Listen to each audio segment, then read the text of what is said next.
Reading with your kids. Hey, so great to see you. Come on in. Hi, my name is Jedley, and this is the Reading with Your Kids podcast. We are coming to you from the beautiful neighborhood of Reedville in the southwest corner of Boston, Massachusetts. We are so delighted that you're part of our Reading with Your Kids family. Please be sure to subscribe to the show on the iHeartRadio app, on Podchaser, Spotify, Amazon Music, wherever you find your podcast. Our guests today are celebrating Timothy's Lessons in Good Values. They are Christopher Gordon and Kristin Bento. Hey, before our guest comes in, we gave a sneak preview of the Solve It for Kids podcast here on Reading with Your Kids, and it was so popular, it's like spun off. It spun off into its own thing. And my buddy, our dean of all things STEM and STEAM, Jennifer Swanson, is here to tell us a little bit about what's going on with this great new podcast. Hey, Jennifer, what's up? Hi, Jed. Oh, I am so excited about our new podcast. We've been getting some great reviews.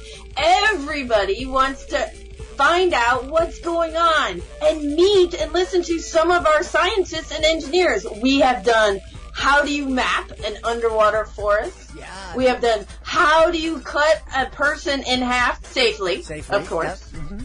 We have talked about improving your connection with water by going on a water walk, and we have watched Vanessa Brantley Newton create illustrations that come to life. I took a water walk with my amazing niece. We had such a great time. I didn't fall into the water, but it was really, really fun.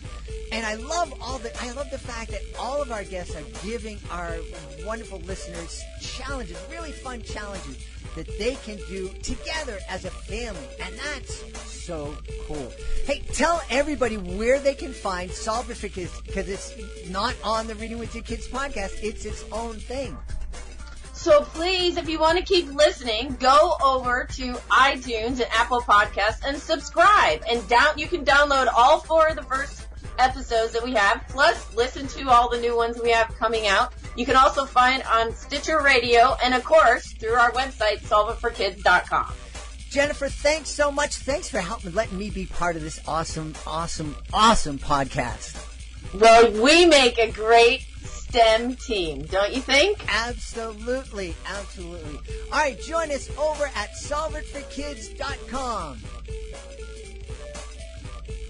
I'm really excited. We have an international show for you today. Joining us from Toronto in Canada, author Chris Gordon. And joining us also from the great state of Florida, Kristin Bento. Kristin, welcome to the Reading with Your Kids podcast. Thank you so much. It's definitely an honor to be here and share my story. Really excited here. Chris is the author of Timothy's Lessons in Good Values. Chris, why don't we start by you just letting us know what this series is all about? Okay, so right now it's a 3-book series thus far. We have 3 books, and basically it's about morals and values, spreading morals and values. So each book we have a different value that we talk about and discuss. And we create a nice little story about it. And then after each story, we have a nice activity for kids to get involved with their parents, vice versa, teachers to get involved with students. So, for example, book 1, we talked about courage in the face of bullying. I like to discuss current issues. So, you'd often read on the news where you would see kids being bullied and they're probably not sure how to go about handling certain situations like that. So what we do is we create different stories and current scenarios and basically put it in a way where kids could relate to. Mm-hmm. So the brand, which is Timothy's Lessons in Good Values, we have the somewhat heroic figure, which is Timothy. He's like the lead role. So he shows his friends, right from wrong. He shows them the consequences of their actions when they do wrong. And he ideally is that person that kids could look up to. So like a role model figure and somewhat of a superhero, because as the series progresses, he turns into the warrior of good values where he saves his friends from, anything that's going wrong, and so it's all surrounding spreading good values and teaching as well.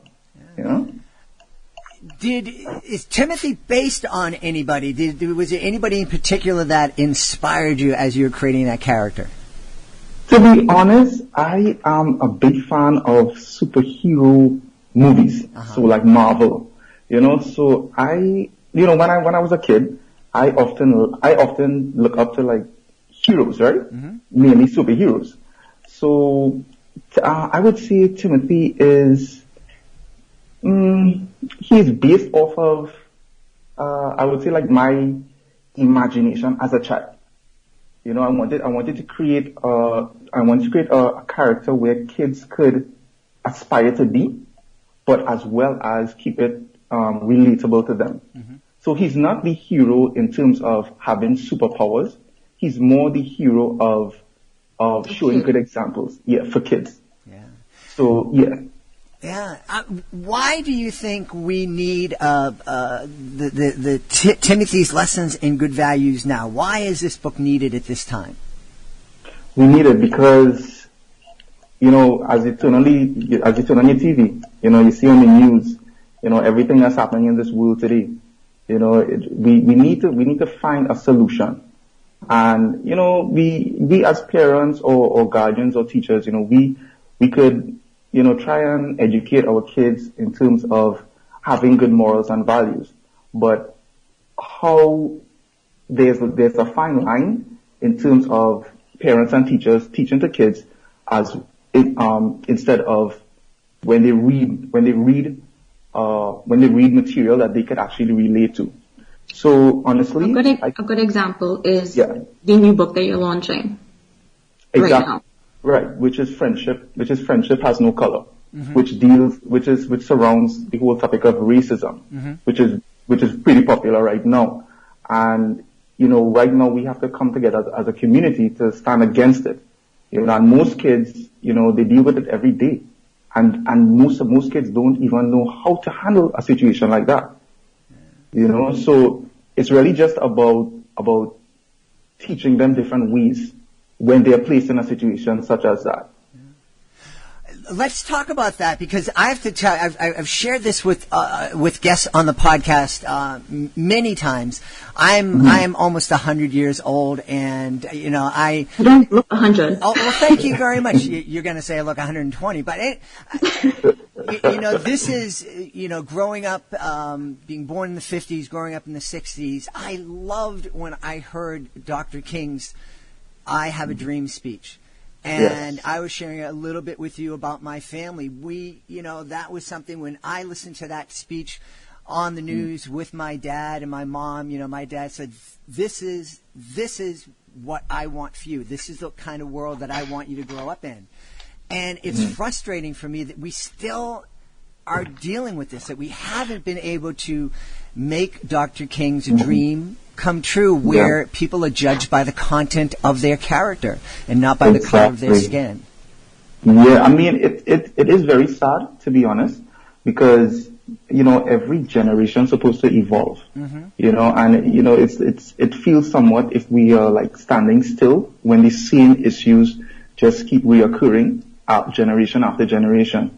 So to me, it's all about coming together as a community to help just break this whole way of thinking, and whether it's in the arts or public speaking or whatever profession you're in, we need to literally contribute. And how I do it is, again, through my books.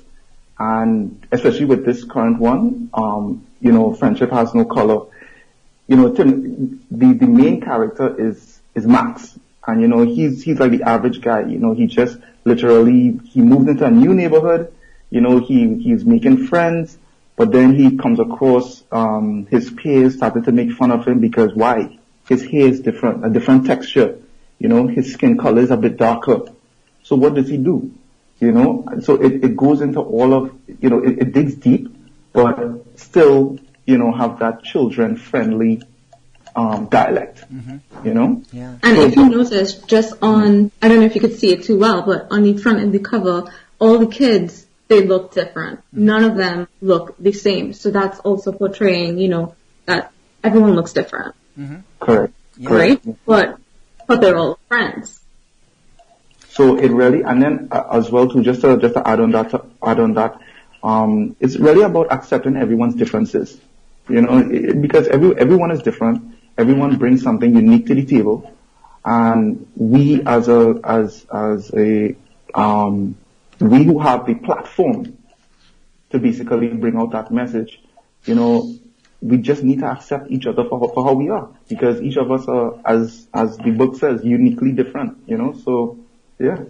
Absolutely. We've talked a lot here on the podcast about how important it is for kids to see themselves represented in the pages of books, and to see that positive mirror. But I also believe that it's just as important for kids to look through the window so that they can see kids of different colors represented positively in the pages of books. There are some kids that don't live in multicultural neighborhoods, and they don't have a chance to develop friendships with folks who come from diverse backgrounds, and getting to know characters in books, becoming friends, falling in love with characters in books who look different than you. That's a great first step, and hopefully will open up a lot of hearts and minds. So I'm really happy that you've created this book series and this latest book. Was this always a dream of yours, Chris, to be a children's author? That's a very good question. Chris, right before you answer that, just to tack on to what you said, there's actually a page in here where you were talking about where everyone's different. There's actually a page in here where everyone's sort of describing the differences in them so that the other kids kind of learn what their differences are. So they're actually pointing it out. So everyone's sort of learning, like, I have lightly colored skin with freckles and red hair, or I have light colored skin and straight brown hair. So they're all pointing it out. Yeah, Kristin, you kind of broke out, but your point, I got your point well. Kristin was pointing out a spread in the book where there's a number of kids, and they're all like just celebrating their differences. From one kid has red hair and freckles, and the other kid has curly hair, another kid has longer hair, and I think I remember growing up in a fairly pretty much Irish Catholic neighborhood, but we were still all different. We all had different hair color, different eyes, different backgrounds, and so I think it's I really love what you've done here. I think it's important. And I also want to get back to the question I asked you about your dreams. Yes. So to answer your question, as you know, I grew up in Trinidad and Tobago, the twin island of Trinidad and Tobago. My background is actually advertising. So by profession, I'm a graphic artist. Right. So, over the years, I've had the opportunity to work for different advertising agencies. And I think it was probably my fourth or fifth agency. I realized, you know what? I already have the background in design. So let me explore. I always liked writing, but I never really took it on as much. So I told myself one day, why not? Let me just write a story just to see, just explore how it is. And, I showed a few people and, a few friends and family and, they liked it. They were like, wow, you should do more. You should do like a series. So, light bulb. So I was like, okay, maybe if I write a few stories and then pair it with my designs and stuff like that, then why not, right?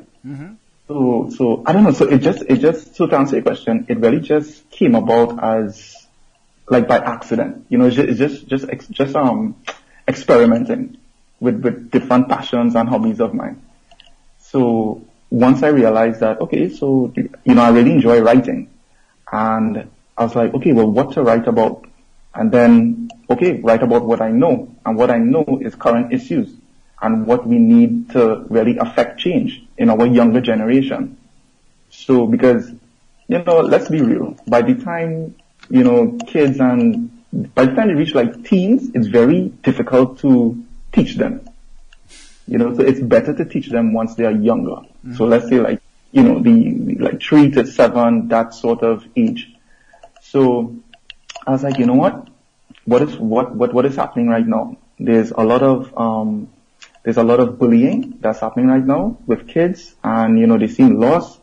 Kids need to get back a good sense of value and morals towards life and each other.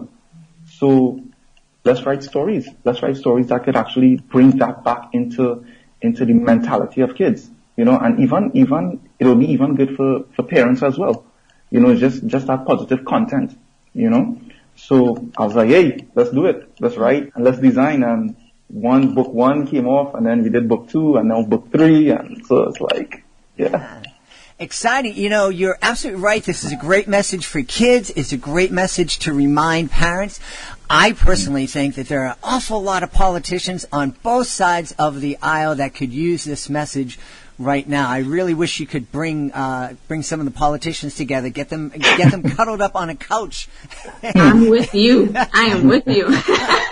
Share this message, guys. Come on, let's stop the guys, women. Let's get together and learn. Be good examples for kids. Exactly. I mean, that's exactly. As you were, Chris. One of the frustrations that I have, and I present educational magic shows around the country, and in 2003, a school came to me and they said, hey, we really want you to create a show that helps us address the issue of bullying. So I did a lot of research and found some great information. We created the show, and for almost, for 17 years, I was going around the country sharing this message of choosing not to bully others, to choosing to be respectful of everyone they meet, to stand up when they see somebody being bullied.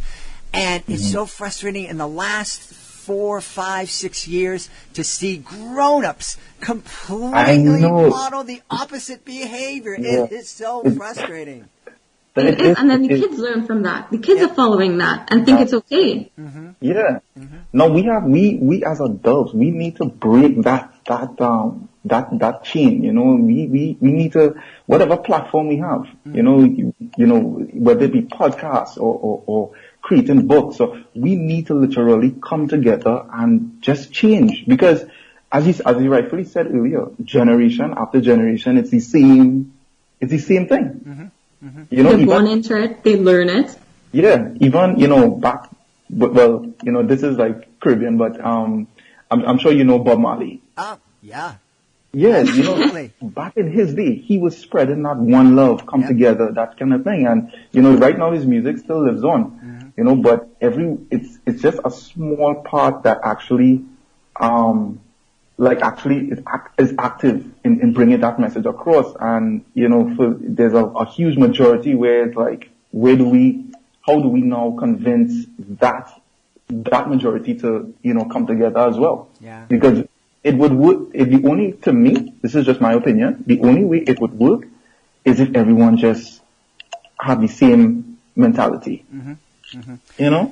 Yeah, being an old white guy with blue eyes living in Boston, I didn't experience much racism, but I did have some, as you were mentioning Bob Marley, a memory came flooding back to me of wearing a Bob Marley T-shirt. Yeah. And getting called some pretty vile names because I was wearing that T-shirt. And how dare you wear that, right? I'm sure someone would have looked at you and say, "How could you?" Well, that would have been polite. They were. Yeah. I said it nicely. Yes, you did. But the thing was, and one of the things I'm really proud of is that just made me more determined to wear that shirt even more. I mean, my mother used to complain, "Get that thing off, it smells." But just wash it. Put it in the wash overnight. You can wear it every day. Just wash it every night. Hey, I have to ask, Kristin, you are, we know that Chris is a graphic designer and the author, but you are very involved in this, and this team. It looks like this is a team effort. What's your job, and how are you helping to spread this message? What do I not do? Actually, the only thing I do not do is, I was going to say write, but I actually helped co-write the 3rd book. So I do not design. I do not design. Okay. I do web designing, actually. I'm a web designer. I created his website. So I do all the management of the book, all the marketing, everything besides writing and designing. So I basically manage everything. Whether it's like social media, PR, all the finances, he supplies the credit card, I manage it. Everything else. So I'm guessing that you are just as passionate about sharing this message with kids as Chris is. Yes. Coming from the same background, growing up in Trinidad, we're from that same culture where, I mean, I've had friends with a bunch of different backgrounds, and to me, they're just my friends. Hey, Chris, we've talked, we mentioned Trinidad and Tobago a lot, and as I told you before the show, my dad had two very close friends from Trinidad and Tobago, and they became family friends, and we celebrated Carnival here in Boston. But I've never had a chance to visit the islands. Can you tell us just a little bit about what Trinidad and Tobago is all about? Okay, so Trinidad, I would say, yes, we have different cultures. You know, it's a combination of different ethnic backgrounds. So we have like African, we have Spanish, because we are literally very close to Venezuela. I can't tell you how close, but we are very close. We could see Venezuela on a clear day, depending on where you are. Yeah. So, you know, we are a combination of different ethnic backgrounds: African, Spanish, Indian, Chinese, white as well, and black, mixed. Yeah, every ethnic. And we have a lot of unique dishes. I don't know if when you were there, you were able to try the doubles. No. Okay. So we have the doubles, which is how to describe this? Chris, you wanna describe this? No, I have no idea how to describe that. Yeah. It's like street food. It's street food. It's like street food, and then we have bacon shark, which you usually get by Maracas Beach. Wow. You know, they catch the shark, It's they fry. fried fish inside dough. Fried dough. Ooh. Fried dough. Yeah. That And then sounds... they have like all the stuff you could put on it, you know, to dress it, and it's really nice. It's like a Trinidad delicacy. And well, one of our major things is, of course, the carnival. You know, we attract a lot of, I would say last year we had a few celebrities that actually flew in, you know, to check it out, and Trinidad. But yeah, I've also heard our music. We have a lot of happy music. Yep. So Yes. we have our soca for Carnival. It's very happy music. Around Christmas, we have parang, which is a mix of Spanish music mixed with English. It's very happy. So very happy. So everything's happy. Yeah, if you come to Trinidad, one thing you have to do is, especially for Carnival, you need to have a lot of energy, because we have the reputation of being, let's say, partying. For You about, don't sleep Yeah, we don't sleep. Like, we literally party for like 2 months. straight. Yeah, it's a lot of fun though. It's a lot of fun because after after the we call it fetes, but in America they would say parties, the soca parties. We have the nice street carnival that's on the road, where you see like all the different artists jumping up in the crowd, you know, just being one with the people, you know, just having fun, and you know, so it's really, Trinidad is really a nice island. And then our twin island, which is Tobago, you know, so I would say Trinidad is more the carnival and work. And if you want like a vacation from it, just fly to Tobago, 20 minutes, and just relax on the beach. Relax. Yeah, relax on the beach, have a nice bacon shark, have a nice coconut water, and just relax. Sounds good. It has to go on my list of places to visit. In the meantime, I think everybody out there, you should visit Chris's website. Can you tell us where folks can go to find that? Of course. It is authorchrisgordon.com. And if anyone who is actually listening to this podcast, they can actually enter a code if they pre-order the book, and they can get 25% off of the paperback copy and 35% off the hardcover copy. I can give you the codes, and I'm going to say it now. It is actually, the book is called Friendship Has No Color, so it's just going to be the first letters. So FHNC25 for 25% off, and FHNC35 for 35% off the hardcover. And that is authorchrisgordon.com. And feel free to follow me on my Instagram, where they'll see all my crazy life, my accomplishments, my obstacles. And that is also at author Chris Gordon. Excellent. We've had a great time speaking to our friends from Trinidad and Tobago, now in Florida and Toronto, Chris Gordon and Kristin Bento. Yes. Please be sure to check out Timothy's Lessons in Good Values. Kristin, thanks so much for being with us. And thank you so much for having us. It's definitely been a pleasure. And now that winter's coming up, I have to try and get used to it, because it's like coming from an island, it's like a different, but it's all good. Yeah. You guys enjoy that winter, Boston and Toronto, while I'm in Florida enjoying the sun. Yes. But thank you so much for having us. Definitely been a pleasure. Please be sure to join us for the next edition of the Reading with Your Kids podcast. We have a very powerful and thought-provoking Thanksgiving episode for you. Samara Clayman will be here to celebrate her very, very poignant book, Will Jax Be Home for Thanksgiving? That's the next edition of the Reading with Your Kids podcast.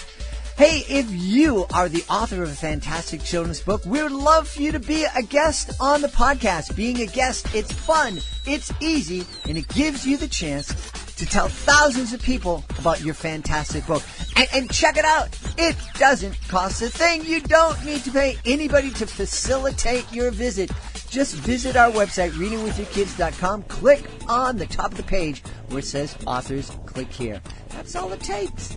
I want to thank the folks who made today's show so very wonderful. I want to thank Kristin Bento and Christopher Gordon. Be sure to check out Timothy's Lessons in Good Values. I also want to thank my team, Alejandra Doherty, Fatima Khan. I want to thank my beautiful wife for all the support she gives me. I want to thank Augie the doggy, who has my back here in the studios. But most of all, I want to thank you. Thank you so much for taking the time to join us today. And as always, thank you so very much for taking the time to make the world a better place and keep it safe by reading with your kids and wearing a mask. I'll be looking for you in the next edition of the Reading with Your Kids podcast.